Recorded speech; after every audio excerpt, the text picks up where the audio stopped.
Hello, everyone. I am Ben Johnson, and this is the Perpetual Chess Podcast. Perpetual Chess is a weekly chess interview show where we talk with accomplished chess players, authors, and personalities about their lives, their careers, and how to improve at chess. Perpetual Chess is brought to you through the generosity of its Patreon and PayPal supporters and by Chessable.com. Hey everyone, and welcome back to Perpetual Chess. We have another popular return guest joining us this week. He was on the show in October of 2018, episode 95. And of course, he also was recently on the show helping me recap Think Like a Grandmaster. And now he's back for another interview. He is a highly respected cognitive scientist with a PhD from Harvard, the co-author of the New York Times bestseller Invisible Gorilla, which is based on a landmark study conducted with fellow chess player Daniel Simons. He's also a USCF master. He published the award-winning American Chess Journal and a few chess books back in the 90s, and he's also working hard on his chess game. He's a chess dad, and with his permission, I would like him to become the official brain correspondent of Perpetual Chess. Chris, how do you feel about that? If that means correspondent about the brain as opposed to correspondent with a good brain, then I will accept. Yes, you are going to be our brain consultant because I'm constantly out of my depth talking about best learning practices. Of course, we all try our best and we gather as many anecdotes as we can. But one topic that's come up a lot on this show, as you well know, is the lack of actual data about how to improve in chess. So one of the many reasons I was eager to talk to you again, to interview you again, is we have so many guests every week suggesting different things. So I just felt like it would be a good time to sort of step back. I know that you're not necessarily cognitive science is a broad field, and we're not going to be asking you about your specialties. But nonetheless, I think you know more than most of us. So why don't we start, Chris, since I know you listen to the show when you get a chance. What has surprised you from other guests about learning methods in chess and sort of the way that chess is being studied in the 2 years since we last spoke? Well, one thing that's surprising, although maybe it really isn't surprising, but it maybe should be surprising, is that so many people have such different opinions about what you should do to get better at chess. So I was kind of surprised and heartened recently to see some guests or hear some guests say that it's not so bad to study openings. And in fact, openings can be very practical. That kind of investment can be very practical. And if you like doing it, some people like doing it. They shouldn't be ashamed of liking it. And others, like, for example, Erik, who happens to be my own coach, has pointed out that studying openings also helps you learn important structures and mill game plans that flow out of those openings. So it's not all just about memorizing openings, that learning the openings teaches you a lot about other parts of the game as well. But on the other hand, some people say endgame studies. Some people say, drill tactics all the time. And when you ask people those percentage questions, the percentages can vary quite a lot between what you're supposed to spend. So what explains, so that's interesting that there's sort of like no consensus, right? Even though the game's been around for a few centuries by now, there's no consensus on how to get better at it. And I think there are a few reasons for that. One of them is it's just really super complicated. Getting better at chess is not like getting better at arithmetic or even getting better at sports necessarily. There's so much to chess, and there's so many different skills that are involved, mental processes and skills involved just in the process of playing one move, let alone, plotting the trajectory of your improvement and how to spend your time away from the board and so on. So it's kind of like getting better at life. It's so complicated that it's almost like the question, how do you get better at life? Or how do you become a better lawyer, right? Like there could be many different paths to becoming a better lawyer. There's not necessarily one single way of doing it. Spend 30% of your time, reading Supreme Court cases and 40% of your time practicing your oral arguments in the mirror. I don't even know. I'm just making stuff up. But it's a complicated thing, and there's probably not going to be one path. People are different is another reason, right? So what's the right path for one person might be the wrong path for somebody else. Not so much because people have different learning styles. I think there's actually not really much evidence that learning styles are a thing. They're a very popular concept among educators and teachers and some, learners as well to believe that they're a visual learner or an auditory learner or a verbal learner or something like that.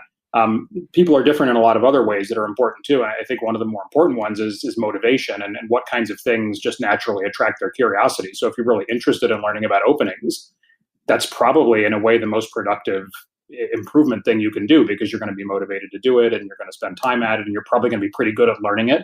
One of the reasons you probably like to do it is because you're good at learning it and you find it intrinsically rewarding. So there's differences among the learners, right, among the players and what to do. And then another one, which some of your guests have mentioned, and I think maybe Jonathan Rowson mentioned it, certainly he talks about it, is there are different things we talk about when we talk about being good at chess or improving at chess, right? One might be just purely improving our rating and our practical results. And many people measure that by rating, right? Other people have other goals like norms and, or even beating certain players, their longtime nemesis or best friend or who knows what, or their father. But there's like different things we could be talking about there. Like there's your chess skill. And I think as Jonathan Rowson points out, like chess it's really, in certain fundamental ways a skill, right? You've got to be able to play good moves. It doesn't matter how much you know about X, Y, or Z in chess if it doesn't translate into playing better moves and winning the game. He has this great anecdote in one of his books about something like, maybe he even told it on your show, but it's the joke about how he said to like his teammates, well, I lost that game, but I really learned a good lesson. And one of them said, it's time to stop learning and start winning. Right. Yeah. There's like the skill part of it, but a lot of people are talking also about knowledge. Like they value just having knowledge, like knowing more different kinds of openings or knowing more different structures or being a more universal or complete player or being able to play any opening or any kind of position. And then there's also chess culture, chess history. So, you need to learn different things to learn about, to get better at those. And they might not necessarily make you a better player. In fact, some people argue that many modern players didn't really grow up necessarily learning the same classics that people like you and me did, but they zoomed past us to 27 or 2800 without devoting that time. So it's, there's a lot. I think that it's kind of surprising that we don't really know the perfect, formula or method, and that we have so much divergent opinion. But it's also maybe not so surprising in light of the complexity of chess and all the different dimensions of it and the differences among the players themselves. So the famous William Goldman quote about Hollywood that nobody knows anything applies to chess as well, I guess, or chess improvement. Yeah, in advertising, they say something like, I know I'm wasting 50% of my budget, but I don't know which 50%. That's great. Yeah.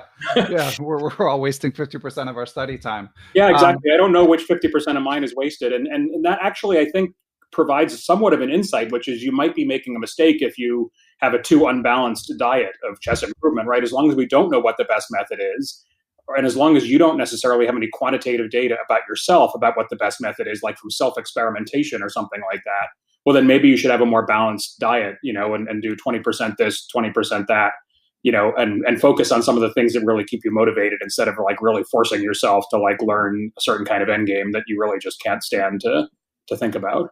All right, that's what I want to hear, because I don't want to learn the end game. So, well, we don't want to go all super nihilist, right. Either nothing matters or everything's equal or we have no idea. Because, as you mentioned, I think the science of learning does give us some ideas for how to organize our study, even if it's not going to ever tell us openings are better than middle games or end game studies are better than middle game calculation or anything like that. But I think there is some interesting information and evidence about how we can use our study time depending on what it is we're trying to focus on learning. Okay, so what do we know about how we can structure our time? Well, I mean, it won't be any surprise that, because many guests, and you've talked about it quite a bit also, and many guests have talked about sort of what's broadly known as the science of learning. I think I probably even mentioned it last time I was on, but memory has been one of the most. Well, memory is not all there is to chess, right? But memory is one of the easiest things to study that's relevant to chess. It's one of the easiest things to study scientifically that is relevant to chess. And it's been studied scientifically for about 150 years now. Some of the very first cognitive psychology studies in the 1900s were about memory. And so as a result, there's been maybe more progress in that area than there has been in other areas. And it's also believed that sort of the fundamental principles and rules of how memory works sort of apply regardless of what material you're trying to memorize. So people who do experiments on memorizing words or, learning the procedures for doing arithmetic, let's say, pretty confident that the lessons from those experiments are going to generalize to, let's say, memorizing openings or, learning how to play certain kinds of chess positions or end games or whatever. So in some of the most common principles that everyone alludes to are spaced practice. That's like one of the most fundamental one. That one comes at the beginning of the list usually of all the main conclusions of science of learning. And I mean, for anyone who doesn't know exactly, I think various different definitions are given, but I consulted a recent scientific article on this, and the definition there is that spaced or distributed practice gives the benefit of the same amount of repeated studying of the same information spaced out over time will lead to greater retention of that information in the long run, compared with repeated studying of the same information for the same amount of time in one study session, right? So if you're going to spend 2 hours on something, if you spend 20 minutes a day for 6 days, at the end of that, you will know it better than if you spend 120 consecutive minutes on one of those days. It's the same 120 minutes, but spacing it out works better. And there are various people have proposed sort of neuroscience reasons for that, like what goes on in your brain during sleep is one candidate. And there's other candidate ideas that, when you space things out, you have to kind of keep on retrieving them, and retrieving them each time sort of strengthens them. Whereas if you do it all en masse, all at once, you kind of keep it all in more short-term memory, and you don't sort of like practice getting it in and out of long-term memory. So there are various sort of theories to explain why that happens. And there's probably a lot of merit to those theories, but the basic idea, I think, is important. And another qualifier of that, which doesn't get spoken about very much, but I think it makes a lot of sense, I got from the same article, which is that spaced practice is especially good the longer you have to retain the information, right? So often these things are studied scientifically in the context of students studying for an exam, let's say, or something like that. But in chess, the exam is infinite, right? The exam is our lives. As long as we stick with the game, right? Or if we come back to it at an older age, we'd still like to know some of those combination patterns and openings and so on, and not have to sort of start from scratch. So the longer you want to retain something, the longer into the future, the more beneficial it is to space practice. Where if you really do just have to cram for an exam, it's not so bad to do it the night before. And obviously, like the elite players will do a lot of opening prep the morning of, the night before, and so on. And they, of course, they have really good memories for chess, but they also are doing something practical as well. Yeah. I mean, there's so much interesting stuff in there. Yeah. And of course, spaced repetition obviously is a big part of Chessable's business model. And Jacob Aagard, who we're going to talk about later, because you went to one of his camps, also mentioned the importance of doing a little bit every day. But as sort of the conversation has continued from the Woodpecker Method episode that I did with Neal Bruce and my recent interview with Elijah Logozar, some of the conversations that were focused more heavily on spaced repetition as opposed to some of my more general conversations. A couple of topics I feel like I've seen people struggle with, whether it be in comments on Chess Reddit, shout out to them, or on Twitter. And one of them that you sort of alluded to is this idea of learning patterns for like memorizing openings as opposed to learning patterns. I think this is one thing that people aren't sure about, because the Woodpecker Method has some great tactics puzzles in it and some great anecdotes of people for whom it worked. And we've heard some great subsequent anecdotes of people from whom it worked, but we're not necessarily sure that the science is there, especially because it's just based on tactical patterns that you won't necessarily see again. So does that help your calculation, or does it help your memory, or we're just flying blind? Or what do you think, Chris? I honestly think the Woodpecker Method, which I had never heard of before I read Axel Smith's book, and then I haven't done the Woodpecker Method. I'm actually thinking of doing it. I think it might be interesting to try it out for myself, and I probably should if I'm going to opine so authoritatively on it. We'll have to have an emergency podcast when you do it. That's right. I won't be able to say anything except repeat some Steinitz combination. Yeah, exactly. I think it's fascinating as a proposed method of learning. I can't think of anything really analogous to it, where the proposal is that you essentially memorize a body of specific examples of something as a way of learning the broader skill and memorizing those examples and entails. And I think, to be honest, like once you get to like the 7th round or whatever the terminal round of the Woodpecker Method is, you're sort of supposed to have memorized all the examples by then. Even if you didn't deliberately try to memorize them, you're sort of supposed to have internalized them almost as though you memorize them on purpose. You're supposed to sort of turn it into an act of recognition where you see the position and you're like, oh yeah, these are the moves. And that's my understanding of it. And I think it's a fascinating proposal for a learning technique, and I would really like to see it tested in rigorous ways. It's possible there are analogous research studies in literature where they don't do it with chess combinations, but they do it with something else. But I just haven't, I haven't come across them, although I haven't done a deliberate search for them either. I think that the Woodpecker method does combine some correct principles from learning science. So one of them is repetition, obviously. Like, that's even more fundamental than spaced repetition, is just repetition, right? That's almost so common sense that it goes without saying, right? So there's repetition, which is important. There's also interleaving. So interleaving means you put in a sequence of learning episodes, you put different kinds of things instead of doing the same thing over and over again. And there are pros and cons to doing it, but it seems to benefit retention. So, if I do 10 different kinds of combinations in a row instead of 10 examples of bishop takes h7 check or something like that. And so certainly by the way they organize it, right, like it's all kinds of combinations mixed in. The only sequence, and at least in the book, is historical, right, by world champions and so on. But then it's all kinds of combinations mixed in. So that's good. And then also another principle of learning is that concrete examples help people learn general concepts. So there you are learning a lot of concrete examples of different kinds of combinational themes. And I think that's actually maybe a little more important in chess than some authors emphasize.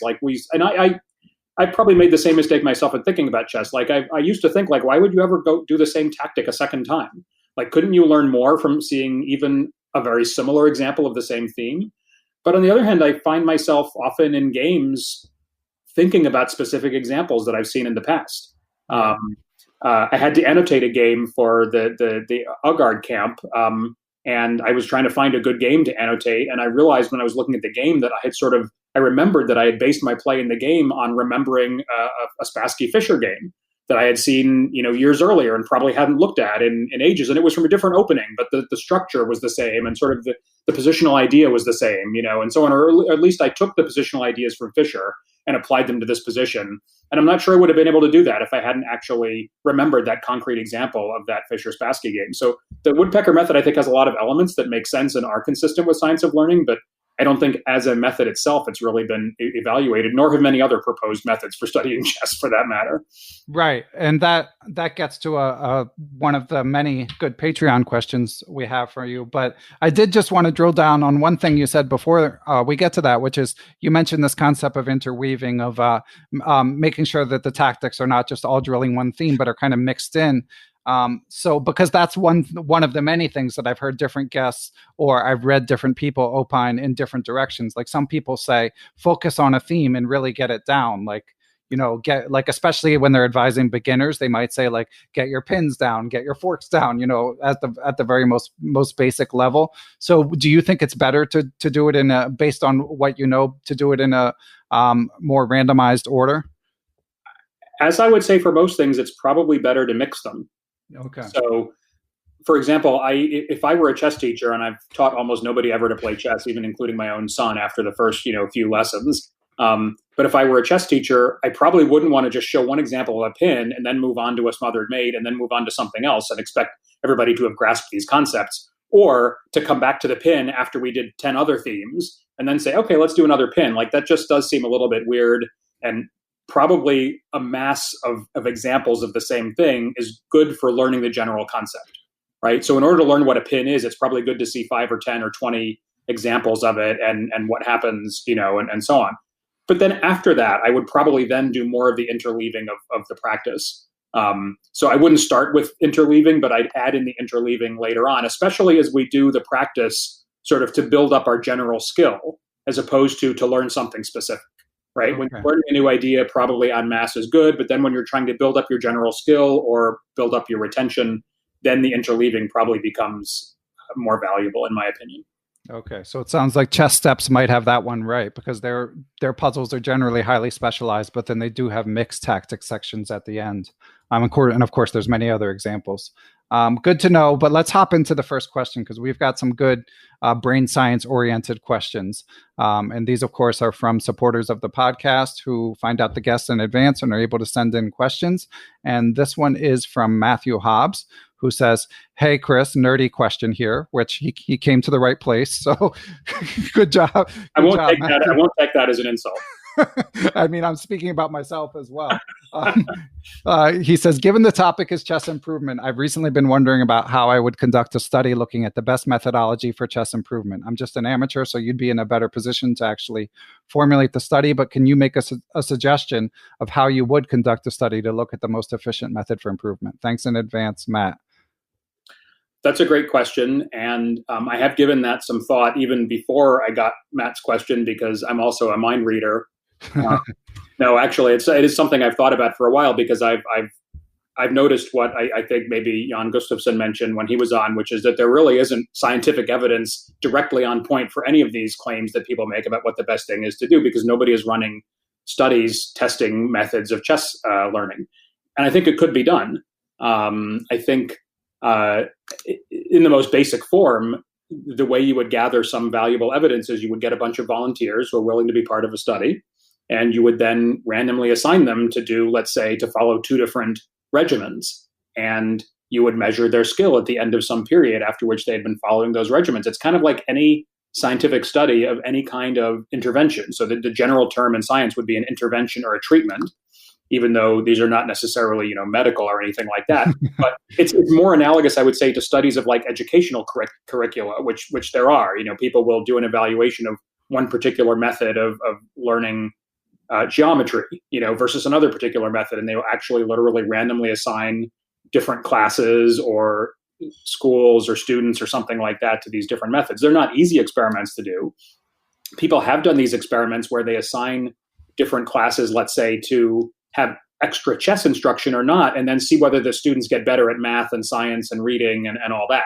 And generally, the results are generally no, but there haven't really been too many experiments on that. But to see whether they get better at chess and by how much they get better at chess, you would follow the exact same methods. And I actually think it would be hard to get a school to do that, maybe in Armenia or something where it's part of the national curriculum to do chess.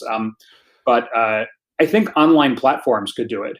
And some of the advantages they have is they have a continuous measure of how good people are at chess in the online ratings, right? And they have people who play quite a bit. So if they could somehow, chess.com could somehow get volunteers for a study of chess training methods and then randomly assign people to different methods, chess.com could even supply the methods, or Elite Chess could do it, or really anyone with this kind of platform, Chess24 and so on, could even supply the methods and pit them against each other and see which group winds up with higher ratings at the end, or which group winds up doing better on some later test of something. I think it could be done. One of the issues would be, how long would people stick with this study? In principle, you can study any kind of diet, but a lot of people won't keep eating the food long enough to see how much it really makes you lose weight, right? So Here, they keep on doing the Woodpecker Method, for 3 months, if that's one of our treatment conditions, or will they maybe get bored of it, or whatever. But in principle, it could be done, and I personally would be interested in working on that kind of thing, although I don't have any plans to do it. Right.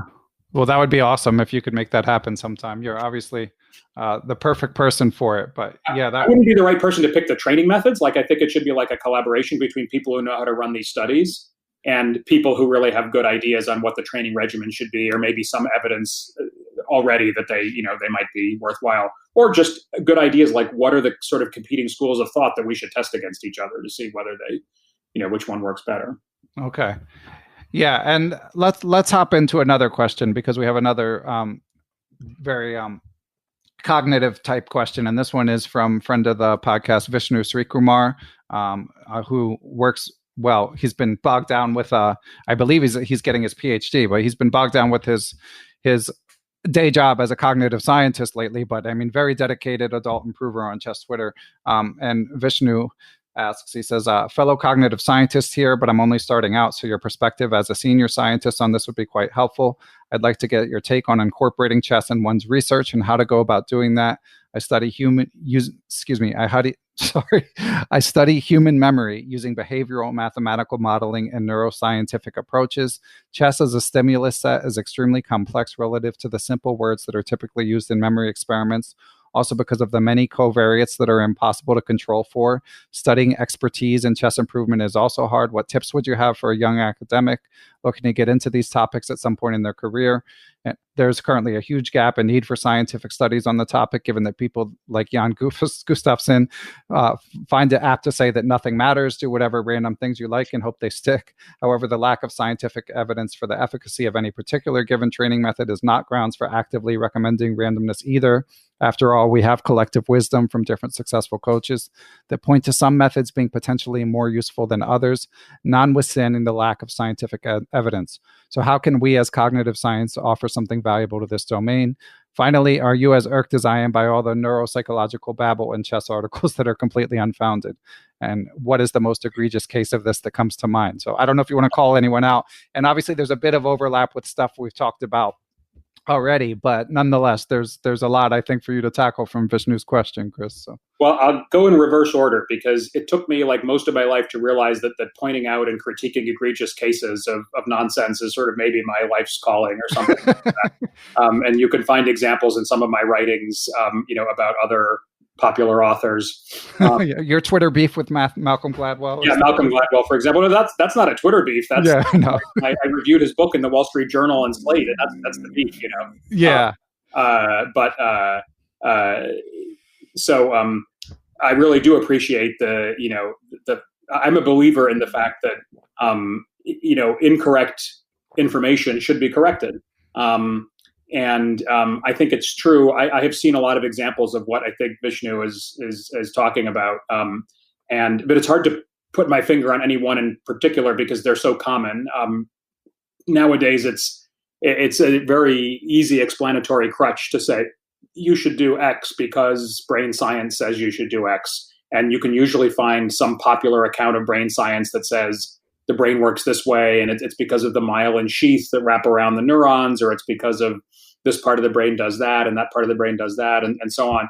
So there's so much of it that is sort of, it's hard to point to any one example, but I do think that when brain science is remarkable, but it is still at the state where if someone says to you, you should do X because the brain works this particular way, that should make you slightly less likely to follow that advice, because it's probably the case that the person giving you the advice is overconfident in it, and needs to reach for these explanatory crutches rather than coming up, with some more simple form of evidence or logic, that makes it seem worthwhile. All this science of learning stuff that I cited, all those experiments are what we would call just pure cognitive psychology experiments. They just measure behavior.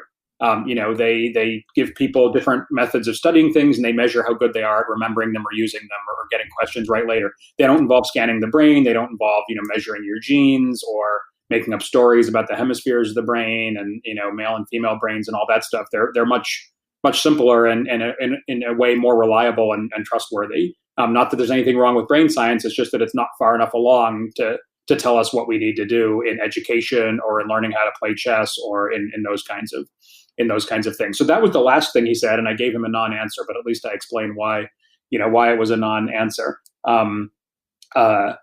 I think his first question was really good, and this is not a science advice show, but I would advise scientists to figure out ways to weave their other interests in life into their science as much as possible.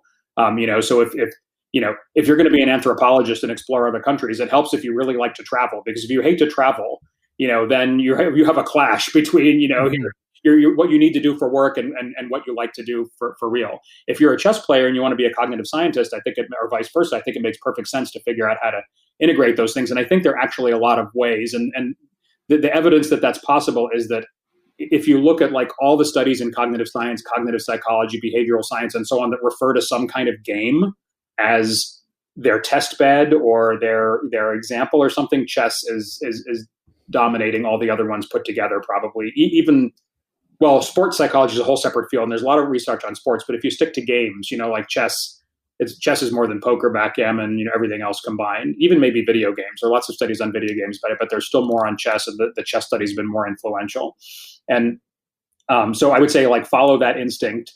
I'm not sure I can give you any good specific project ideas or whatever, but I would say follow that instinct. And and try to figure out ways to like break it down and make it simple. Like if he's really interested in like fundamental processes of memory or something like that, maybe figure out like really simple things that people can learn in chess or something like that you can quantify and get a hold on. Like, how quickly can they mate with a king and queen versus a king? Like eventually you sort of learn to do that optimally, right? You learn the algorithm that does it in the shortest number of moves, but maybe it takes a while even to learn something that simple. So if you wanted to study beginners, maybe think about stuff like that.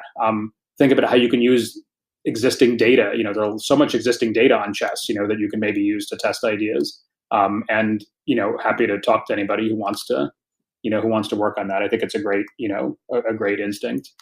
Cool. And we do need to come up with a good answer to Jan Gustafsson, because unfortunately he's kind of right. I don't know the guy personally. I know you're friends with him, but I love listening to him, but it kind of irks me when he's actually right.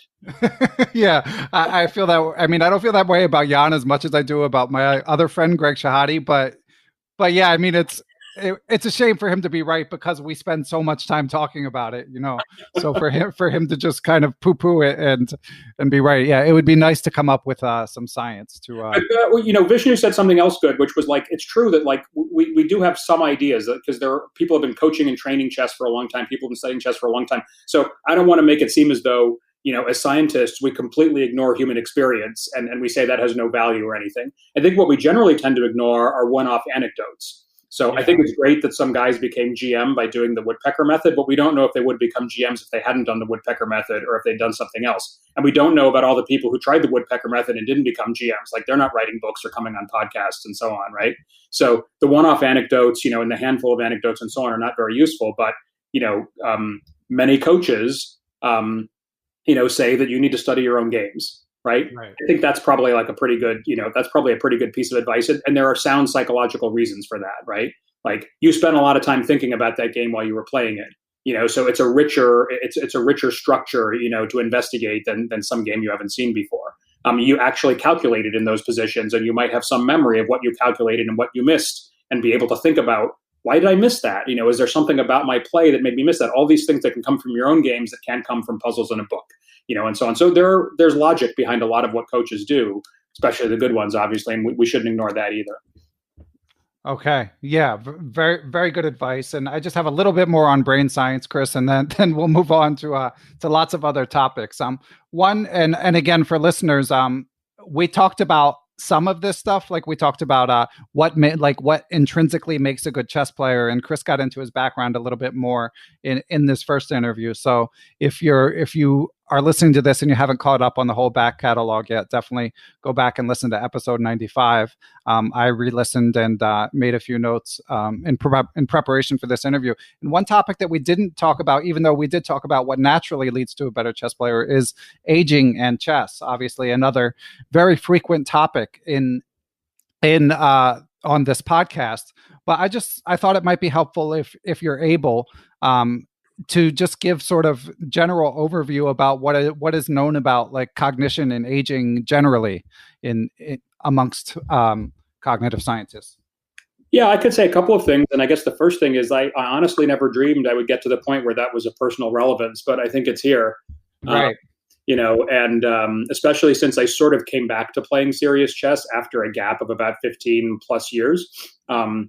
A total gap of 15 years in playing tournament chess, but probably 15 plus in the sense of playing seriously. Like probably about 18 to 19 years that I didn't, approach it too seriously. But zooming out a little bit, it's not all bad news for aging. So generally speaking, what happens we can think of cognition as sort of having there being sort of two types of cognition. So it comes from the literature on intelligence. So there's this idea of fluid intelligence, which basically means your ability to manipulate information in real time, manipulate, combine, use information to solve problems. Logical reasoning problems, doing math problems and things like that, solving, anagrams and things where you've got to do a lot of sort of like thinking and manipulating things in your head to generate an answer, right? That fluid intelligence probably peaks around age 25 or so, and then it sort of slowly declines over the course of the lifespan, right? I don't know if there's an acceleration point or if it's just sort of like a straight line, decline. The other kind of intelligence is called crystallized intelligence. So crystallized intelligence means intelligence that's crystallized in the form of knowledge or skills or formulas or procedures that you can then apply to do more things. So a classic example of that outside of chess would be vocabulary. Right? People generally don't forget words as they get older, right? They might learn new words, maybe learn them at a slower rate. Like I'm probably learning fewer new words every month than I learned when I was 20, or even especially when I was 10 or 5, right? Back then I was learning lots of new words and so on. And you can use those new words then to do other things, right? And you don't sort of forget them. Maybe sort of like, I'm leaving aside questions of like dementia and disease and so on, right? Which may change things, but just sort of normal aging. So, you may learn to solve more different kinds of endgames. And I don't mean solve endgame studies, but like, maybe I could still learn like some new ways of winning or drawing certain rook endgames, or maybe I could learn rook and bishop versus rook, like perfectly and still remember that. But my calculation ability in general might go down because calculation is like the epitome of fluid intelligence. It's keeping straight a lot of information at once, like what's the evaluation of this line? What's the evaluation of that line? Which is better? What other things could I do?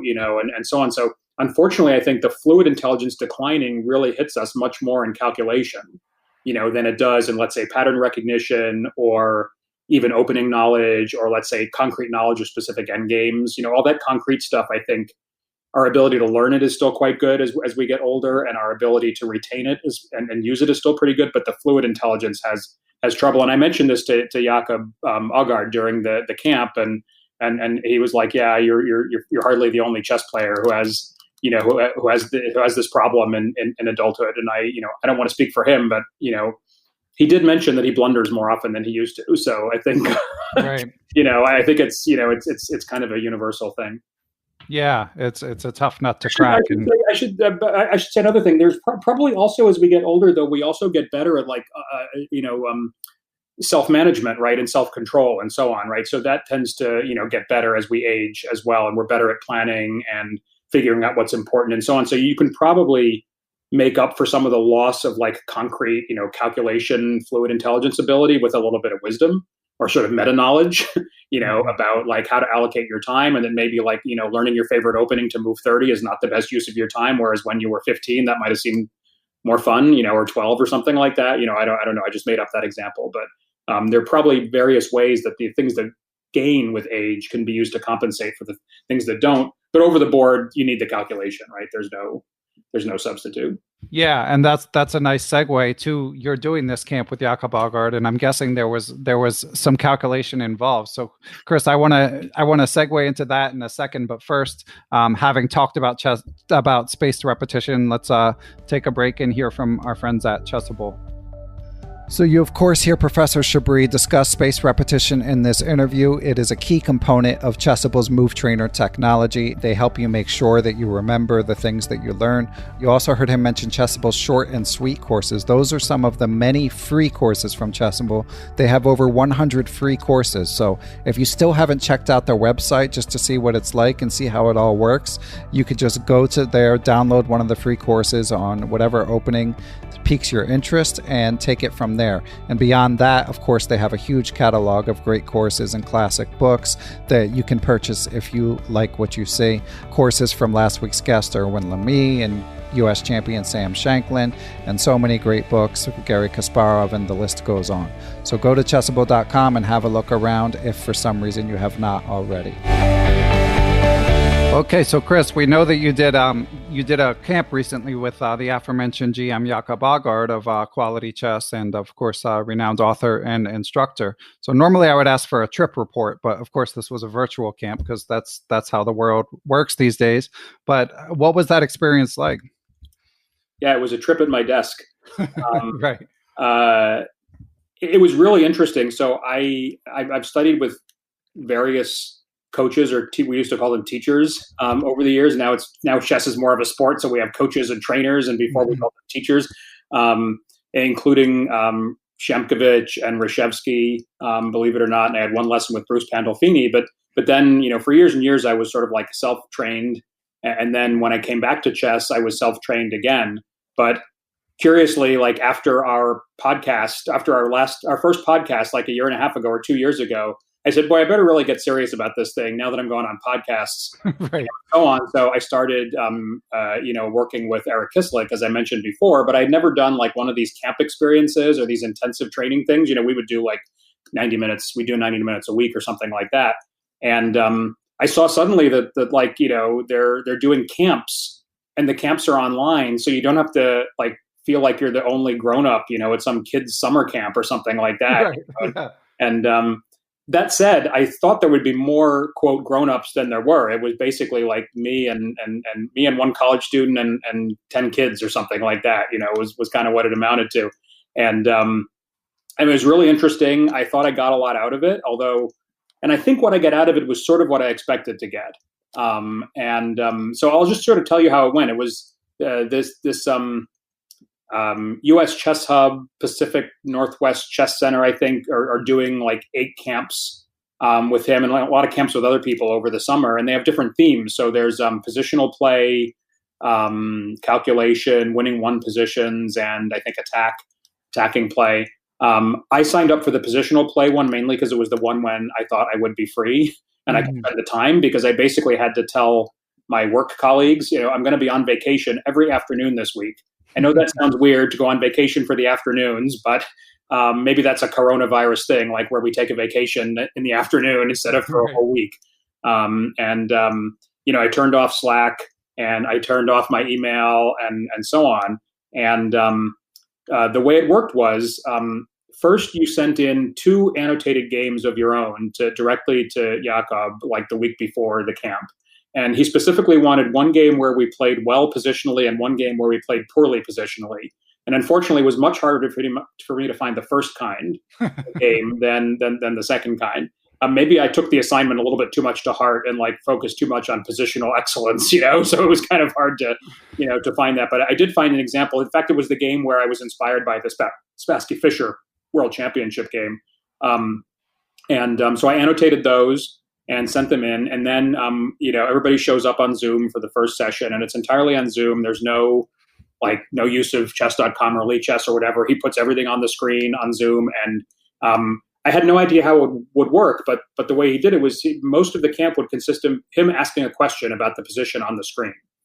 And you can set up Zoom so that you can private chat to people. So he wanted us to private chat him our solutions. And the solution could be a move or a variation or an idea, or sometimes it was multiple moves. Like he would say, give me 3 candidate moves for this position. And the whole point was to actually generate multiple ideas there instead of like think of what's the right move, and so on. Because not every real world position in a game that's interesting to study has one, white to play and win solution or one clearly best move. And I thought he did a pretty good job in the whole camp of posing like a great diversity of problems, even though the theme was supposed to be positional play. He would basically find anything that was interesting in the games that people had sent in and that he had looked over, and put it on the screen and rapid fire problem after problem after problem. And you had to, you could do nothing if you wanted and just watch, but he really would encourage people. And I think the subtle presence of sort of the expert coach that, if you're an adult, at least you've paid for yourself, is a good commitment device to get you to actually try. So I felt on 99% of the problems I was actually trying, and I felt bad when I couldn't come up with a solution as quickly as some of the other, camp members. And I felt good when, he would call me out and say, Chris has got the right answer. Nobody else can see my answer, of course, because I private chatted it to him. I would feel bad when he started listing other people's names and I didn't hear my name. And he would also like text back to people and say, that doesn't work because of X, so he's kind of got one of those Dvoretsky style databases of examples where he's worked out the analysis so much that he sort of like knows what the refutation is for all the tries you might make. And so he can, and it was kind of impressive that some of that was from games that he had just got the week before, it had analyzed for this camp. So another strong impression was that he worked hard on this. Like, he analyzed our own games. He sent us back a file of our own games at the end to see what comments he had made. He put up problems from our own games. He gave us homework. So this was one thing I was hoping for also, was each day we had 6 positions that we were supposed to work on for like an hour. I found myself working on them for like 2 or 3 hours because they were hard. And we photograph and send back our solutions in handwriting. And then he annotates them and, gives you a check mark if you got it right, or, tells you what's wrong with one of your lines, and I never got as low as 2 out of 6 on a homework, in my memory, except ones I didn't turn in, I guess, so turning in a homework and getting 2 out of 6 was humbling. But on the other hand, the whole point was, and I think he explained this, right, is not to give people things they can do, but to give people things that are really hard, where the process of trying to do them is part of the learning.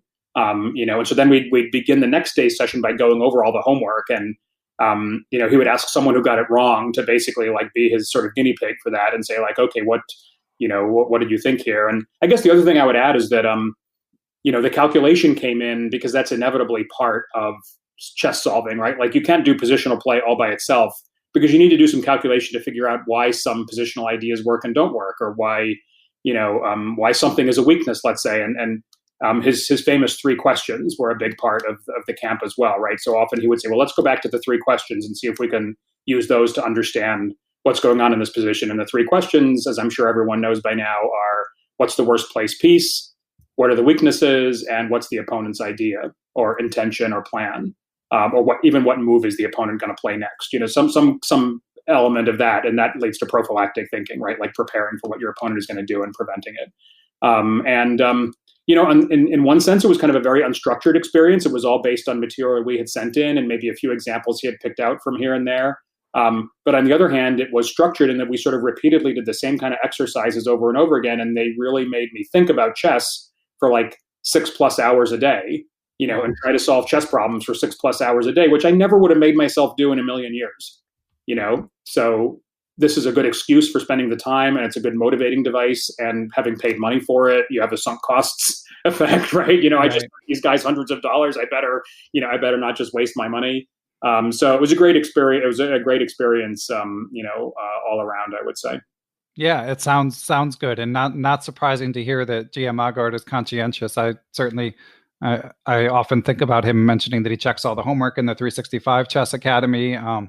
And yeah, of course, I've mentioned before, I had a little free preview in building up to interviewing GM Ramesh and GM Aagard, and I've been working on my chess and thinking about joining, but because of the reasons you say, because I just can't pull the trigger on the amount of commitment I would feel like I need to do, like the amount of rigor I would want myself to exhibit. I haven't done it yet, but certainly it's I'm hoping to find the motivation soon to do it. I was thinking of doing 365 after doing this, because this I sort of viewed as a little bit of a preview of that. Right. But as far as I understand it, the 365 thing, the homework club is once a week.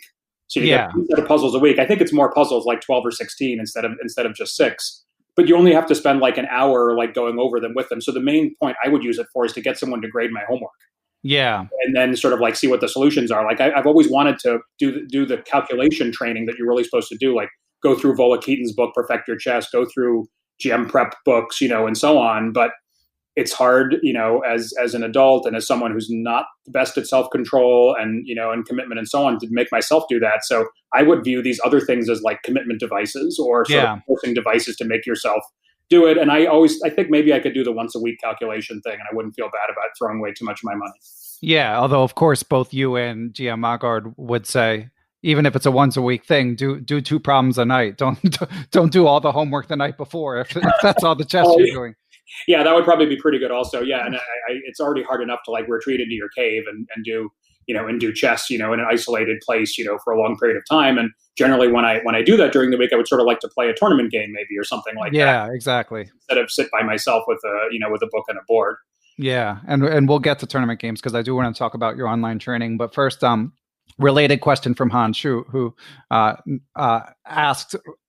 asked for an assessment of the Aagard camp, but then he also asks, did your recent chess study and development provide you with any new insights about chess improvement? And what was your biggest surprise in your personal and your son's? Because I mentioned your son in the little write-up I did for supporters of the podcast. I mentioned that he's a improving young chess player as well. So have there been any surprises in your chess, your son's chess? And did you have any particular insights from the recent GM Aagard camp? Well, I'll go and kind of go in reverse order. Like one of the insights about my son's improvement is he likes to lord it over me. We were at a soccer tournament a few months ago, like the last event we really went to outside our house, before all the COVID, lockdown started. And like I confess I'd had a drink or two like that evening, and then he wanted to play me. No odds. No clock, no odds, and he actually won the game. And that was the first time he beat me at even odds. He's about 1650 USCF, so and getting stronger. And he recently beat a guy on Lee Chess in classical chess who had beaten me like a couple months earlier. So he's like, I beat a guy who beat you, so I'm better than you. So really, like his chess improvement, like one of the strongest features of it is that he likes to tell me about it. And so on. I don't know how many new insights I have, except that I've definitely seen that, the universe of things you can use today and that makes sense to use is so much greater than it was. Like sometimes I think back to when I was learning and going up to 2200 and so on, and I never did a single puzzle book. Like I didn't even do the Fred Reinfeld, Win at Chess or anything like that. I would look at some combinations in books, but I didn't even do encyclopedia of chess combinations and so on. I never did any of that stuff. And it seems so useful now. And it's easy to do in some ways with all the online tools and the apps and so on. I guess one insight I would have, and it might be sort of age related, and I think Han Schutt is one of the older, he's in his 50s. I think I played him on chess.com a couple of times too. I think he crushed me in a Scotch Gambit or something like that. I think that the training of the calculation and visualization is much more important than I ever realized it would be, because I never really realized. I probably had a problem with it all along, but I was just sort of like good enough in other ways to mask it. I'd really love to look back at all my games and see like whether my blunder rate now is higher than it was when I had the same rating, but I was 20 years old. Like to me would be an interesting question, right? When I was 22, 26 at age 20, what was my play like compared to my 22, 26 right now? At age 50 plus. Yeah, I'm in a similar boat. I was recently heartened to find out that actually my peak FIDE rating in the past was higher than I even remembered. I went back and looked at the records. I reached 2270 FIDE, which is, to me seems like a really great rating now that I'm down to 2125. So it gives me, hope that I can get back to that level if I was there and maybe beyond, if I was there once before. But I think calculation and visualization is still my weak point. Yeah. And for me, it's the same. And for me, I think from gathering from what you say, you're in a similar boat in that it's the hardest thing to motivate to do. Like, yeah. And it's specifically visualization where there are similar lines you have to compare, right? If it's doing the combination, but in a different order, right? There are some combinations where like you can trade the pieces in like 4 different orders, right? And one of them works and the other ones don't, or they even lose, keeping those straight in your head, and comparing them properly and so on. That's the hardest thing because that's fluid intelligence right there. Keeping different but similar things straight and noticing the differences, right? Like really hard puzzles are kind of like that. Really hard like non-chess puzzles are kind of like that, right? And really hard chess puzzles are like that too, where there's like 3 ways to do the combination, only one of them works, and it's very subtle as to why you have to do it in that order. That's tough. That's interesting because I had noticed that I struggle more with complex positions. Like I don't necessarily, if you give me a relatively linear line, I can calculate, a decent number of moves and it's not that challenging. But like you say, in these positions where there's either a number of moves that you have to calculate or just pieces flying all over the place, even if the solution is a smaller number of moves, even if it's only a 3-move solution, I tend to get lost in the weeds, I've noticed. Yeah, I've found that myself in studying with Erik and just like doing some of those positions that Jacob gave us and so on. One time ages ago, I went to a talk that Jim Rizzatano gave, who was an international master, pretty famous IM in the New England, Boston area. And he said whenever non-chess players ask him how many moves ahead he can think, he says 30. And then there's this end game where he actually thought 30 moves ahead because it was all like walking the king around the board, like while nothing else was happening, right? And you really could think 30 moves ahead because there was one line, Right. So that's the easy part, right? Is like 30 moves with one line is much harder than 5 moves with 6 lines, right? That's impossible. Yeah. Well said. So, Chris, I know that earlier you said that no one person's anecdote, necessarily should be taken as gospel, but I still have to ask you how you're spending your study time. Well, I don't have percentages, but I have at least been trying to keep records of it so that I could one day like retrospectively look at it and see what I've been doing. So, I've been trying to do. I try to do tactics every day, like minimum 15 minutes, but usually it winds up being longer than that on the days that I do it. And I set up a schedule for myself where I alternate between chess.com, which is interleaved, like the position could be anything, like even some endgame studies get thrown in there, or occasional rook endgame or something like that. And the Chess King app, which has all these apps, like they have CT Art, which has been mentioned before. They also have like the Encyclopedia of Chess Middle Games on there in like 3 volumes. And those are all grouped. So there'll be like 100, interference examples that'll take me like a month to get through them all, and so on. So I try to alternate that, but sometimes I kind of give up on that for no really good reason and focus more on openings. So I've actually been trying to like learn different openings. And, I love your sponsor Chessable, but often I will just get the free, short and sweet version and go through that to get a flavor of things, or even learn those lines first and then see, so I've been trying to broaden my opening repertoire, add some new openings, and finally had the bravery to trot a couple of them out in sort of more serious games lately with fairly good results. And of course I take the lessons. So that's like 90 minutes every week. I have a lesson. That's a lot. That's good. That's great. Yeah, sometimes it's a little shorter, sometimes a little longer. I mean, Erik basically goes on until we're done, pretty much, and in contrast to one of my previous teachers, I have to say, Sammy Reshevsky, I took like 4 lessons with him when I was a kid, and like he would end on the hour, like no matter what you were doing. Like you could be in the middle of the sentences, in my memory at least, like you could be in the middle of the sentence, and like if the hour was up, then so long. But I think it's much more flexible with Erik, and he brings a lot of material that I wouldn't have looked at before too. So like I find myself thinking more about engine games, and so on, which is really interesting because there's a lot we can learn from engines. I don't think we've even learned exactly like how best to use engines and how much we can learn from them. And then there's playing. So I was on a pretty good schedule of playing like 1 real tournament a month with my son. We would go to like a weekend tournament, like 5 rounds or something like that, but that got shut down by COVID. So I've been trying to do more of that, classical games online. Yeah, that's most of it. Oh, also reading. Yeah, I'm sorry, reading chess books. How could I read? Yeah, of course. Yeah, so I was really a purist for books. Like I really like the paper, and the covers, and like as you can see behind me, since we're on video right now, like I have a lot of books. And I think we talked about that last time. I have even more chess books now, which is kind of embarrassing considering how many I had then. But I've discovered that, like the stereotypical old person, I like to read stuff on the iPad. Yeah. Not because I love the iPad, but because Forward Chess and Gambit has a really good chess reader too.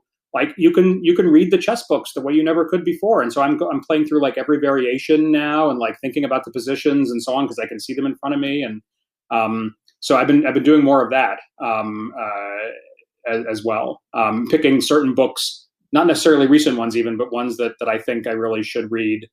Because there's something I could learn from them, like Watson's Secrets of Modern Chess Strategy and Chess Strategy in Action, or the most recent ones that I've been going back to.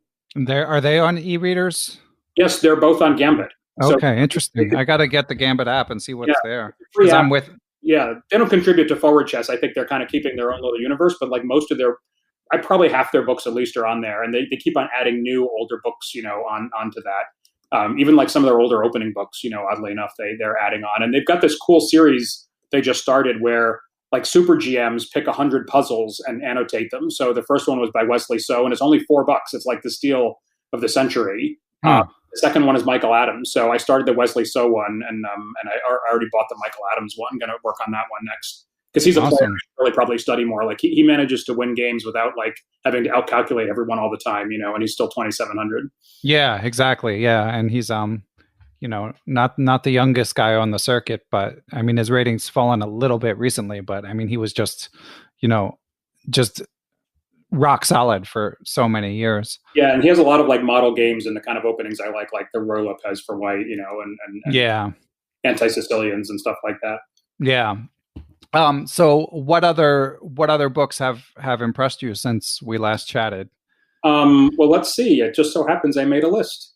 So I did love the Anon files like everybody else. I really unique like insights into what goes on in a world championship match. And I reread Road to Chess Improvement that you talked about recently. Like Yermo's personality is, is awesome. But you can learn a lot of chess from there too. Like he really explains like certain things so well. He goes into depth in some concepts like the exchange variation of the Queen's Gambit or like Feld main line, that like he really explains stuff that you don't find like anywhere else. But just his whole attitude is interesting. Let's see. I read, well, of course I read Game Changer that came out since the last time. I reread two books I had read before, which I really think everyone should read. One of them is Improve Your Chess Now by John Stahl. One of my favorite books of all time by an author who, like, I hate to say one hit wonder. I'm hoping he'll come out with a couple more hits someday, but that book came out in like 1999, and I'm not sure he's done another one since then. He's working on a book. I follow him on Twitter. He talks about it. I think it'll be out within a year, but yeah, I'm a big fan of that book too. He told me that you should have him on when that comes out, but spend half the time talking about his first book, Yeah, exactly. And then Secrets of Practical Chess by John Nunn, which I think Kevin Go or someone mentioned recently. Like that's a Stuart Rachel said it's like the best book ever. Yeah, Stuart Rachel's great guy who I knew back in the day with the Collins kids and everything. So I went back to that. I read John Rowson's books, which are awesome. I had sort of skimmed them when they came out, but a lot of these books came out during the time when I wasn't playing. Right. Chess. Yeah. Sort of like being a chess person, so I would the coolest new books and like skim them, but I never really like played through anything or tried really hard. So yeah, those are some of the ones I've sort of finished recently. I'm working on some others right now too, and I have like a list of like to get tos, so good stuff. Yeah, there's just so many. It's so hard. I have to fight the impulse to order more books basically every day. Yeah, I see people are kind of focusing a little bit more though on the like learn from the engines aspect of things. Like there are some books coming out that I really want to read on that theme. Like Quality Chess just has a book right out, like Think Like a Machine or something like that. I'm not sure how good an example of this it's going to be. I think there's really a lot of depth to be reached in this whole discussion of like how to use engines to get better and to learn more about chess. But I'm glad people are starting to focus on it finally in a more serious way. Yeah, I think I saw that Quality Chess book, and I think Turkmakov might have a new one out with Thinkers Publishing.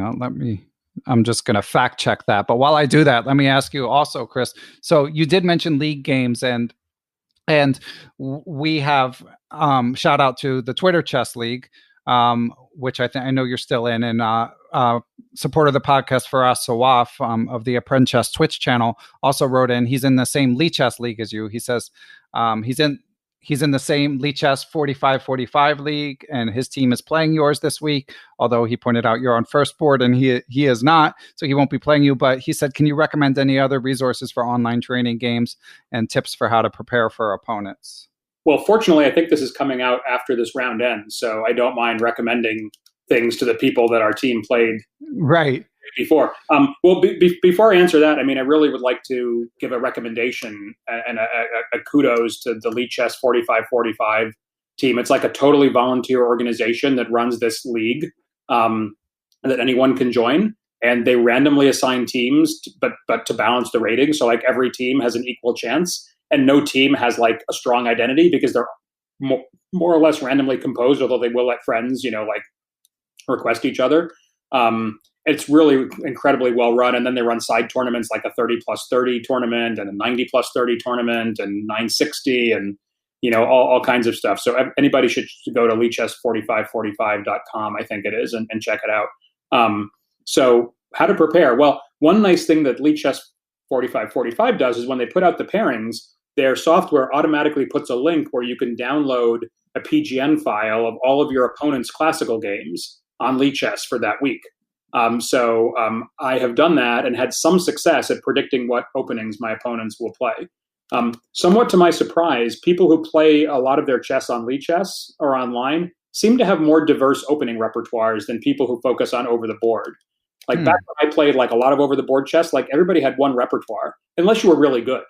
Like if you were like an IM or better, like then you could play multiple, white openings and multiple defenses and so on. But like even some of my IM friends, they would always play the King's Indian, or they would always play whatever as black, even if, no matter what. So it's a little harder to predict what your opponent's going to play, but I've had some preparation successes. And I think one thing I like quite a bit about it is the ability to prepare.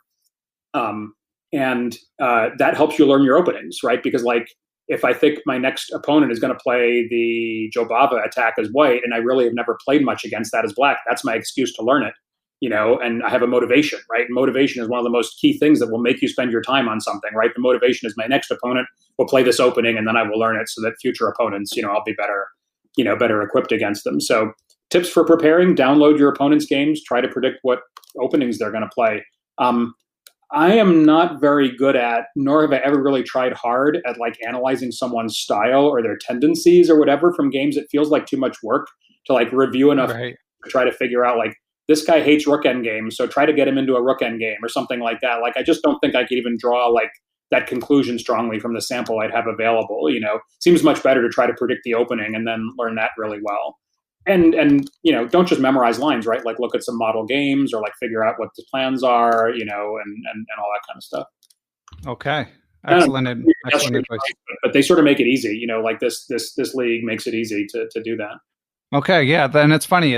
I'm just reading it, I was surprised about the idea of a team league. I mean, again, like if it were with people you knew, team events are quite fun, but it's kind of counterintuitive to me that it would be fun even with sort of a random assortment of people. But Lichess does do an awesome job overall. So yeah, so these guys are like a separate organization, although there's overlap. Like some of the moderators of the 45-45 league are also Lichess mods, so they sort of have an in, and their system is interfaced very well with Lichess itself.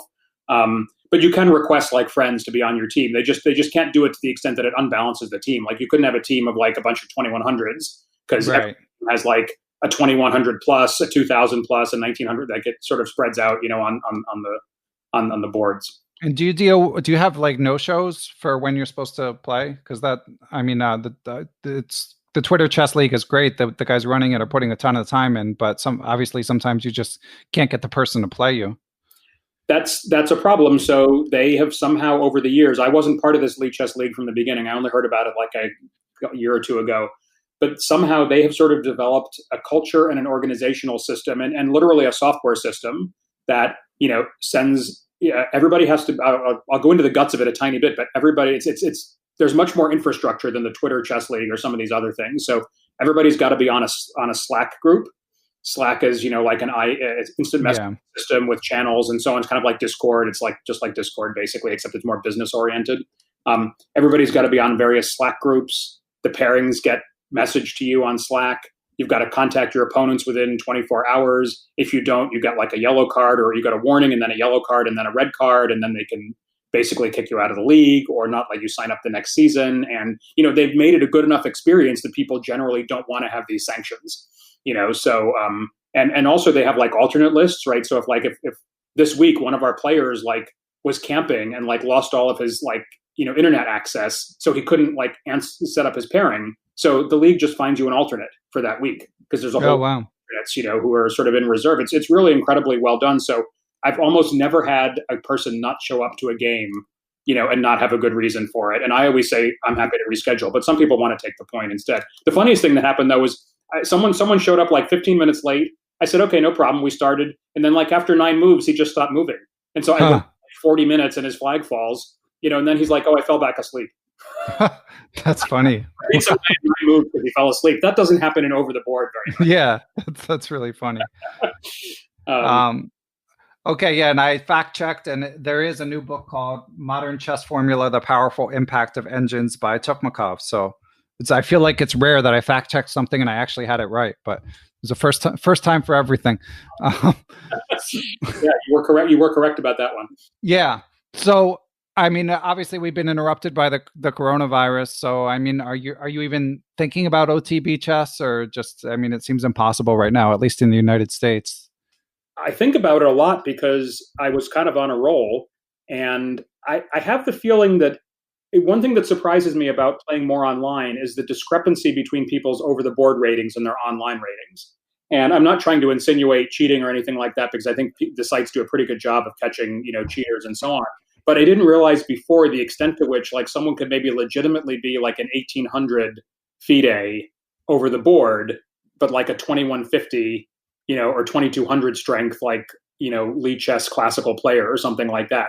My ratings are all very tight. Like my FIDE rating is 2125. My highest like online ratings like 2300 or something like that, and that's blitz, so which is much different from like FIDE, from slow chess and FIDE rated tournaments. But I would like to get back to playing because I think I'm one of those people maybe who functions relatively. I might have a comparative advantage in economic terms at OTB chess because I think maybe like I've been doing it for so long that it's easy for me to concentrate for 5 hours. Whereas maybe like younger players or players who are used to playing online more, maybe actually have trouble like sitting and concentrating on a game for 5 hours without having other windows open and without being able to do all the things you can do when you're just at home playing, or something like that. So I kind of feel like I might prosper more in over the board, than in online. So I'm hoping to get back to it, if only for that reason. And also I just feel like it's not uncheatable, of course, but I just have like more faith in over the board chess as providing like the best possible estimate of your strength. And one of my goals is to actually get better, to become a better player and to have that measurable outcome, and I think over the board would give me confidence in the best measurable outcome.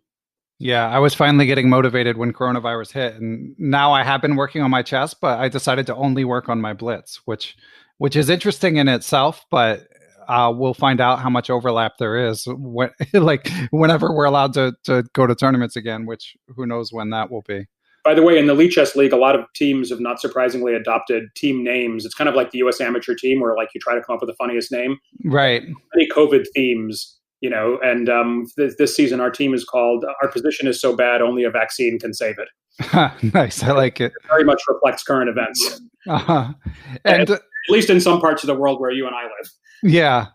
And as someone who does some teaching, I've seen the chess students and of course adult chess students as well, but I feel like people have varying degrees of motivation, and I've noticed some of my students really are struggling to maintain their hunger when there's no OTB chess, which feels so much more real than any online tournament they're going to play.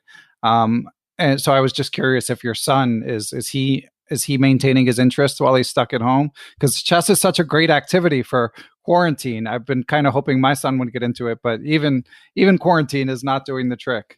Well, it's hard to compete with Fortnite and YouTube, Netflix, and so on. There's in Minecraft, there's a lot of stuff that people can do. So what we've done is I basically have a schedule. Like I designed a training regimen for him. Like you've got to do, you got to work on mastering chess strategy for 30 minutes a day on forward chess. And you've got to do 15 minutes of tactics and and blah blah blah. And I try to hold him to it, and so on. And he's in a couple of online, slow, format events. And I think maybe people who are having trouble finding motivation, maybe they might like to try something more structured, like a classical tournament, or one of the increasing numbers of like weekend tournaments that are now online. I played in one of those over July 4th. That these Pacific Northwest Chess Center guys organized, and considering the constraints of running a serious tournament when everybody's just, at home and everybody's worried about cheating and so on, they did an amazing job of it. They had like 40 GMs in this thing, so I got to play two 2600 FIDE players, as well as a lot of kids, not surprisingly, but, 60 plus 5, 60 plus 10, 45 plus 45, like those are reasonable time controls to think you're playing serious chess and to be, to think that they're a serious test of you. The only thing that doesn't happen is it doesn't affect your over the board rating, which is the thing that I and probably anyone of any generation really cares most about these days. Anyhow, that's the drawback, but it's not as bad as it could have been. I think, people are really trying, like, Bill Goichberg is trying to run his tournaments online. Everybody's gradually learning how to do that better. It's not perfect, but I think there's, I think there are ways to get motivated to do it. And I really find the learning to be motivating for me too. Maybe it's one of those things that increases with age. Like kids don't respect losing because of what they learn. Right. But yeah. I'll arouse and I like to say, well, I lost the game, but I learned something. And I can even sense the moment during the game when I feel like my position is so bad, like I switch into learning mode almost. It's not that I give up trying to find the best moves, but I sort of like reframe the experience emotionally as, okay, this is going to be a good game to study later on, or at least I'm going to learn how to play this damn variation after this debacle, or something like that. Right. And so I always try to take something positive from it, so that's a little bit easier to do online when it's a little lower stakes, right? Whereas if I play our over the board game and lose, it's a little harder to reframe it that way for some reason. I don't really quite know why. Maybe because I'm real rating points, maybe that's the problem. Yeah, I mean, with us as adults, like we're ultimately responsible. Like, I might talk about some motivation problems, but I'm a grown up. I know that's on me. But I was curious with your son. So, are there days where he says he doesn't want to do it, or is he just he just needs a little prodding, sort of thing? He needs some prodding. Uh-huh. Like he usually he wants to have a break on the days when he plays like a slow game online. So if he's got like he plays a game online that took an hour, like, he wants that to be a day when he doesn't have to do any other chess stuff, and so on, which is, not unreasonable. But the problem is like, okay, but then do you really need to be doing Fortnite for 6 hours? Like, Yeah. And are you like a rewards guy? Would you like straight up bribe your kids? Like, do you say if you do this for 30 days, you'll get them that? Obviously the parenting literature is all over the map with stuff like that. Yeah, I don't really feel like I'm much of an expert on that, nor do I know much of the science of it. But I feel like we've had pretty good success with kind of setting rules. And then outside the rules, we've been kind of letting him do whatever he wants. And sadly, there's like no school going on, Right. early school going on in spring, and so on. So to let you do what you want, like outside of the rules, encompasses a lot of stuff, and it's kind of hard for even a rational kid even to complain and say, well, you made me do 90 minutes of chess today, and only 6 hours of Fortnite. Like that argument is not going to go anywhere, so. Yeah. So, but the chess is within the rules. It's like something you're going to do. You're going to do this. Yeah. There's no involved or anything like that. But actually, like I found that the more he does it, the more he enjoys it in some ways. Right. So it's kind of interesting. I think part of that is like, when you're improving at something, or motivating, right? And we were really on a good run, like both of us, with the over the board stuff, because although my rating wasn't shooting up, like he was having some good results, and he, I think, genuinely excited to go to the next over the board tournament next month or something like that, and see if he could win some money, in the under 1800 section, or get his rating over 1700 this time, or whatever. You don't want to be tied too much to rating points, but at the same time, like it's good to have some motivations for improvement. Cool. Great stuff. Yeah. I mean, right now I hold my son's feet to the fire for piano, but I'm not doing it with much else. So although he's not at the 6 hours of video games age yet, but we're the opposite. We let him quit the piano a few years ago, but one of the conditions was we weren't going to let him quit chess. Yeah. Nice. I like it. So last time I had you on, Chris, you told a story of helping organize a SIMO for Kasparov back when you were at Harvard. And I know that subsequently you mentioned that you had a couple stories that you forgot to mention. So last thing, if you have the time, do you have any more stories you'd like to share with our audience? Well, you used to ask about like, have you had any brushes with famous chess players or whatever, so I had sort of mentally prepared a list of all my brushes with the famous chess players, and Kasparov was the first one. Right. I never met Fischer or anything like that, but it was really international master Dan Edelman who drove this thing where Kasparov came to visit Harvard University in 1989, and then one of the funny things that ensued from that was that Karpov heard that Kasparov had come, and he wanted to come the next year himself, and he sort of like invited himself to Harvard, and we said, okay, let's, we'll be glad to do that. Like, there's another, world champion who wants to come. Why not? Like, let's organize it. And a couple of interesting things happened on that visit. I mean, for one, he played a game against Deep Thought, a public game against Deep Thought, where he was somewhat lucky to win an endgame. And that was, although it was a loss for the computer, it was, I think, somewhat of a milestone in that it had done like, it had played a reasonable game against like the best player that it had ever done that against. It had beaten like Walter Brown before and so on. It was a great player, but not a Karpov. So yeah. Holding his own against Karpov was fascinating. And then it was kind of funny at the time. I know they've long since dropped this, but it was funny to see up close the rivalry between Karpov and Kasparov. This was 1990, I think, before Karpov played his last title match against Kasparov later that year. The famous 1990 match. Well, they were all famous, but the famous 1990 match.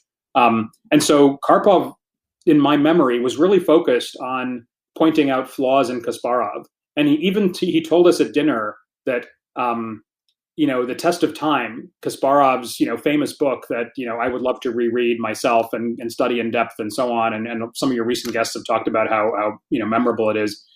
The Test of Time was full of mistakes. And it was so full of mistakes that a candidate master from Moscow had sent Karpov like a 10-page list of all the mistakes in the Test of Time. And that Karpov would bother to tell us that, at Harvard, having come all the way to Harvard University, to tell us 21-year-old, people like that the test of time was full of mistakes that even a candidate master could find. I just thought spoke to sort of like the intensity of the rivalry and maybe the hatred at that time, between the two of them. That was the time when Kasparov was calling Karpov a creature of darkness, Wow. and things like that, and so on. And now it's all good now, and so on. But that was the way it was back in the day, Yes. And then I've got to throw in, I'm going to keep on going with the stories if you don't stop me, but I got to throw in Anand because, as I mentioned before, I've been friends with Patrick Wolf for quite a long time. Great, chess player and really interesting guy and so on. He was one of Anand's, seconds for quite a while. And Anand came to Cambridge, Massachusetts, where we lived at the time, to study with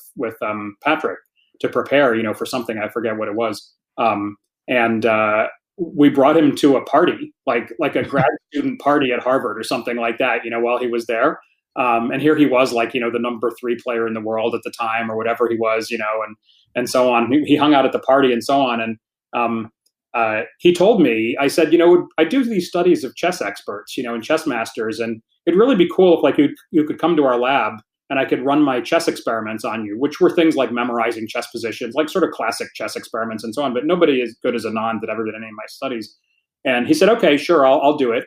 And I said, oh, by the way, I'd also like you to sign your book for me because I like to collect autographs of books. And of course, this was his famous book, I believe, called something like C80, which was like a monograph on ECO code C80, the Marshall Gambit, that Anand had written. It was before he had a collection of best games. And so he signed the book. I didn't bring it with me to the podcast here, but he signed the book something like, to Chris, my soon-to-be inquisitor, referring to the fact that I was going to be like testing him the next day. Unfortunately, then the next day, like he called up, or Patrick called up and said, actually, like Vishy decided he doesn't want to do it, or whatever. So I was this close, like I was an hour wow. being able to have, like, as a subject participant in my chess experiments, like one of the greatest geniuses of all time, in chess, as everybody recognizes. So that close, but I didn't get him. That's amazing. I mean, it's a bummer that it didn't end up happening. Very nice guy anyhow, though. He seemed like a lovely person from my limited interactions with him. And was it a fun party? I recall it that way, but I was hanging out with Anand at a party, so in my memory, that would be great, Yeah. And it wasn't that he drank too much. That wasn't why he bailed the next day. I don't know if he drank at all. Okay. I always suspected maybe he was ever so slightly worried that like something would be found out about the way he thinks or the way he, or something like that. But probably more likely he just like wanted to focus on like the task he had come to town for, preparing for whatever match or whatever he was doing with Patrick or something like that. And he just didn't want to take the time, Yeah. Yeah, that does seem more likely. But I had a little place in my mind for thinking like maybe he thought I could steal his secrets from his brain or something like that, even though of course I couldn't. Yeah, it can't be done.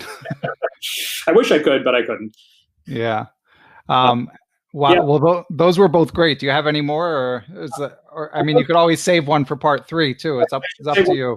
But maybe I'll be lucky and have a new story by then. But so someday we can talk about Deep Blue, because at one time I was writing a book that I never finished writing about Deep Blue and the matches with Kasparov and so on. So that could be a whole separate topic, or you could get someone like Murray Campbell to be a guest and he can go through it all with you from sort of the Deep Blue point of view. But I think I'm one of the few people who played a chess game with both Carlsen and Caruana.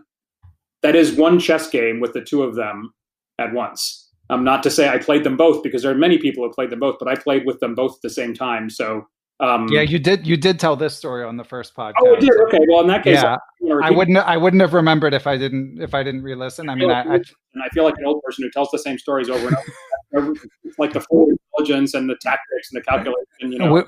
We all get there eventually, Chris. So. Yeah. It's so salient for me because I blundered away this endgame that we had, like a dead drawn rook endgame, and I screwed it up. Like rook endgames have never been my strong suit, so I'm never going to forget it. Yeah, I hear you. I mean, not often you get to rub elbows with guys like that. So like rubbing elbows, like we're sitting at the same board next to each other, So yeah. All right. Well, this has been great as expected, Chris. Thank you for your insights and the catching up. And yeah, good luck with the chess. I'm ready to come to a tournament too. So hopefully, when this is over, I'll see you at one and we can actually meet in person. Or we'll get paired in the Twitter chess tournament playoffs or something like that.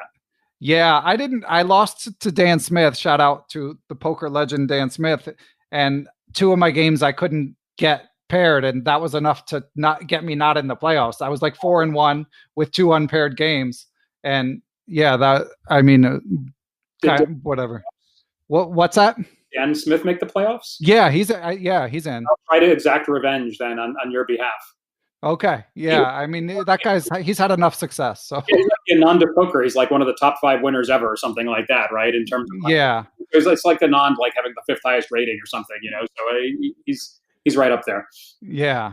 Yeah. And great guy, does a lot of charity stuff too. So, but nonetheless, I would have preferred to beat him. I think it's cool that these poker guys are trying to learn something completely new that's in many ways much different from what their expertise is at. There's so many of them getting into it. It's like reverse from before when all the chess guys went to poker. Now the poker coming to chess, which is cool. Yeah, I mean, Dan at least grew up playing chess, but yeah, there's a lot of them that just seem to be picking it up as adults. Well, they I guess they want something even harder.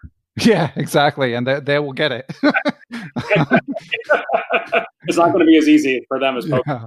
Okay, so Chris, you're on Twitter and you've got your website. And anything else to link to? Those are good. Chabris.com and at CF Chabris on Twitter, and you can also go to theinvisiblegorilla.com and learn more about our book too. Awesome. Okay, well, thanks as always. This was fun. Yeah, same here. And continued success with the podcast. I listen to pretty much every episode. Thank you. Appreciate it. Special thanks, as always, to my producer, Matthew Passy, and thanks to those who continue to help spread the word about Perpetual Chess. Positive reviews on podcast platforms like Apple Podcasts, glowing comments on YouTube help people discover the show, as does telling a friend or sharing it on social media. Speaking of which, you can follow me on Twitter. I'm at BennyFishel1, or join the Perpetual Chess Facebook group and continue the conversation about the latest interview. Sometimes the guests even weigh into these discussions. The Perpetual Chess Instagram page is back in action, so lots of ways to stay engaged, as they say. But most of all, of course, I want to thank those who provide financial support to the show, especially right now with all this COVID craziness going on in the world. Most of all, I want to thank Chessable for sponsoring the show, and to everyone who kicks in via PayPal or the Perpetual Chess Patreon page. I also just put up a little donate directly link on the Perpetual Chess webpage where it says donate. But again, if you're not in a position to donate, I'm happy to have people listening and just enjoying the show. So without further ado, I'd like to give thanks to the people who help make Perpetual Chess possible.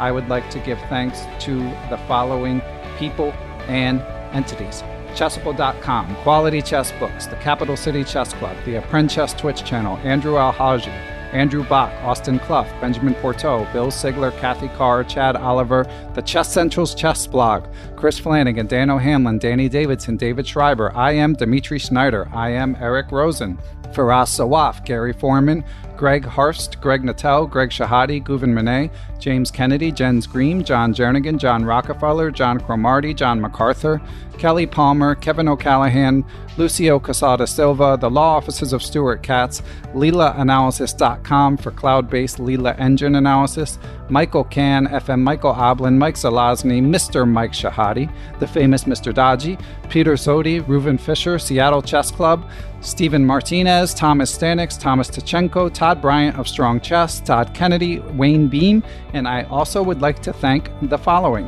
Aaron Waffler, Ace Vallega, Adam Ralph of ChessEngland.com, Adrian Gutierrez, Alex Pejas, Andy Ryerson, FM Andre Terakov, Dr. Andrew Perry, Anita Deer, Barry Hessian, Better Chess Training, Bill Juniper, Bill Moran, Brad and Andy Rosen, Brett Howard Lynn, Brian Mullis, Chad Hilton, Dr. Charles Snodgrass, Chris Wainscott, Christopher Baumgartner, Christopher Chabris, Chris Lott, Christopher Wood.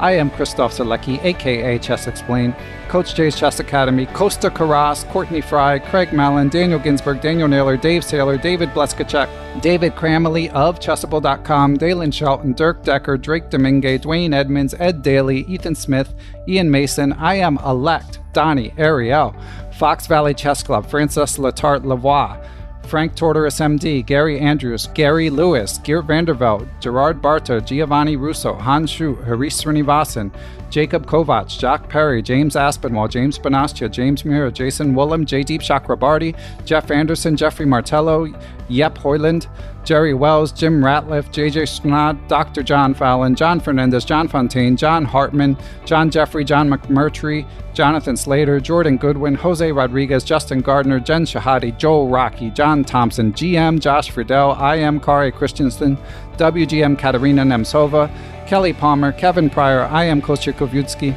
Krishna Gopalakrishnan, Kyle McAvoy, Larry Ryforth, Laura Boyowski, Martin Knudsen, Martin Krug, Matthew Passy, Matthew Tedesco of Seattle ChessMeetup.org, Mechanics Institute Chess Club of San Francisco, Michael Allard, Michael Hudson, Miguel Arispide, Mike Clem, Mitchell Fabian, Nate Solon, Neal Bruce, Nigmat Mulajanov, Olaf Mueller-Michaels, GM Pascal Charbonneau, Pasi Passanen, Paul Bain, Paul Clarkson, Paul Sweeney, Paulo Santana, Peter Lux, Randy Temple, Ricky Grijalva, Richard Hallenbeck, Robert Turner, Roy Yearwood, Ryan Berg, the Say Chess YouTube channel, Scott Doherty, Scott McKinnon, Sebastian Finsterwater, Shane Unger, Stefan Roller, WGM Tatyev Abrahamian, Tim Brennan, Tim Seymour, Timothy Ha, Tom Edsel, Tomas Komanich, Tony Rotella, Tyrin Price, Vishnu Srikumar, William Brock, William Juniper, William Hogarth, William Peterson, FM Zhao Cheng of Chess1000.com, and last but never least, Zhivko Stoyanov.